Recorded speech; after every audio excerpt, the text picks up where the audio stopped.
За тэгэхээр энэ өглөө ТЭЦ 3 дугаар станц дээр ирж байна. За тэгэхээр шинжлэлийн засгийн газар 13 оны 3 сарын 13-ны өдрийн засгийн газрын тогтоолоор 148 дугаар тогтоолоор ТЭЦ 3 дугаар цэглэгээ станцыг 50 мегаватт өргөх шийдвэр гарсан. За шийдвэр гарснаас хойш ерөөсөө 1 жилийн хугацаанд өгөө 12 сарын хугацаанд энэ 50 мегаваттын өргөтгөлийг оруулсан. За өнөөдөр 50 мегаваттын өргөтгөл маань 6 сарын 8-ны өдөр 46 мегаватт орчмыг өгөөд явж байна. Сүлжээнд цэглэгааныг нийлүүлээд.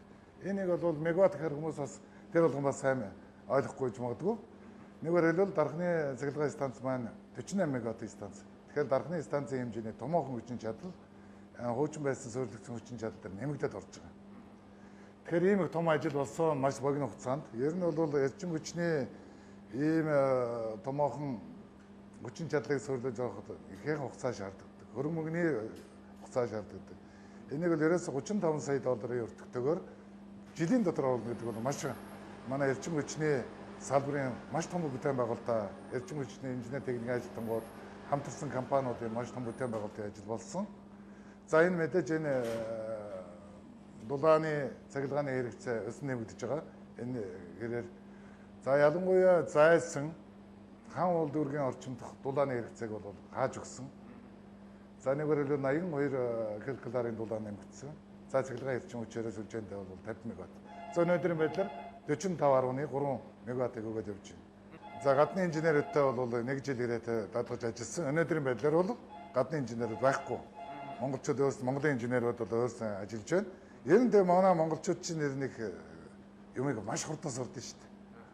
IQ сайтай гэж манайхан бидний бол жоохон хөөргөдөг. Тэрнтэй ялгаагүй манай инженерүүд бол боловсролын төвшин бол дутгааргүй гадны. Ялангуяа сурах дадлагч тал дээр бол маш хурдан. За өнөөдрийн байдлаар бол манай инженерүүд бүх удирдлага өөртөө авчихсан. Бүх юм хянаад бүх ажиллагаа явуулж байна. Яг оржингууд асуусан. Чадж байгаа юу гэсэн. Чадж байгаа ямар ч асуудал байхгүй гэсэн. За манай Сононбил сайдын үед манай 50 мегаваттын дөрвийн маань бол 2014 оны 7 сард ашиглалтанд орсон.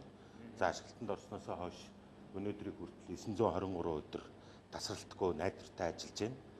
За 2014 оны Монгол улсын эрчим хүчний салбарын шилдэг бүтээн байгуулалт болсон. За ингээд өнгөрсөн 2 жил гаруй хугацаанд бол одоо 674 сая киловатт эрчим хүч үйлдвэрлэсэн. За энэ мөнгөн дүнгээр бол 55 тэрбум төгрөг болж байгаа. За жилийн дүнгээр нь аваад үзвэл жилд 350 сая орчим киловатт цаг захлагаа эрчим хүчийг доктортой найдвартай үйлдвэрлэж байгаа.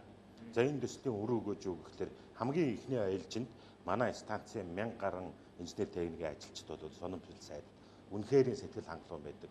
Яагаад гэвэл энэ том төслийг сая ярьсан 50 мегаватт гэдэг маань бол одоо зүгээр энгийн ард түмэнд ойлгуулж хэлэх юм бол дархны цахилгаан станцтай тэнцэх хэмжээний энэ том хүчин чадлыг ердөө 14 сарын дотор бүрэн хүчин чадлаар нь ашиглалтанд оруулсан. Тэгэхээр өнөөдрийн байдлаар энэ турбин генератор маань ашиглалтанд ороо 923 хоног ажиллаж байна. Ажилтнаа бол маш сайн ажилласан, техникийн тоглолтог ажилласан манай инженер техникийн ажилтнууд хэллээ. Энэ ажилтнанд орсноор эдийн засгийн үр өгөөж маш өндөр болсон. Манай 3 дугаар станц бол жилд 6 тэрбумын ажиллалттай ажилладаг байсан бол өнөөдрийн байдлаар жилд 3 тэрбумын төгрөгийн ашигтай ажилладаг болсон байна. Тэрс бол өрөөгөөж өгчөө гэж ойлгож байна. Баярлалаа.